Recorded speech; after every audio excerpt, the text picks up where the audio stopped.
திமுக கூட்டணி சார்பில் மதுரை மக்களவை தொகுதியில் போட்டியிடும் மார்க்சிஸ்ட் கம்யூனிஸ்ட் கட்சி வேட்பாளர் சு வெங்கடேசனை ஆதரித்து இரண்டாவது நாளாக அமைச்சர் பழனிவேல் தியாகராஜன் மதுரை எஸ் காலனி பகுதியில் வாக்கு சேகரிப்பில் ஈடுபட்டு வருகிறார்.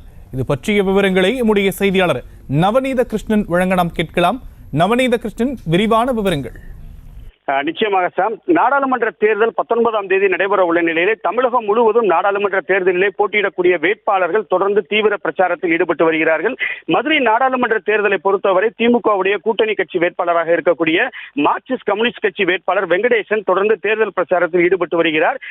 அமைச்சர் பழனிவேல் தியாகராஜன் அவர்கள் இரண்டாவது நாளாக இன்று மதுரை பைபாஸ் சாலை பகுதியில் இருக்கக்கூடிய எஸ் காலனி பகுதியிலிருந்து தீவிர வாக்கு சேகரிப்பில் அவருக்காக ஈடுபட்டு வருகிறார்.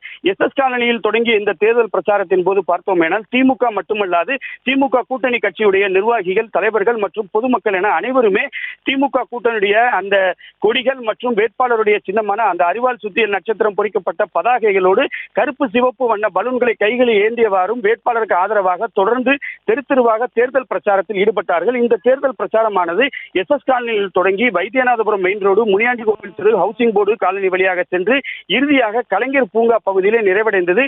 வழிநெடுகிலும் வேட்பாளர் மற்றும் அமைச்சர் பிடிஆர்களுக்கு தங்களுடைய ஆதரவை தெரிவிக்கும் வண்ணம் மக்கள் அந்த வெற்றி சின்னத்தை காண்பித்தது குறிப்பிடத்தக்கது. இறுதியாக இரண்டாவது நாளாக வேட்பாளருக்கு அமைச்சர் பிடிஆர் அவர்கள் தொடர்ந்து தீவிர பிரச்சாரம் ஈடுபட்டது குறிப்பிடத்தக்கது. விவரங்களுக்கு நன்றி நவநீத கிருஷ்ணன்.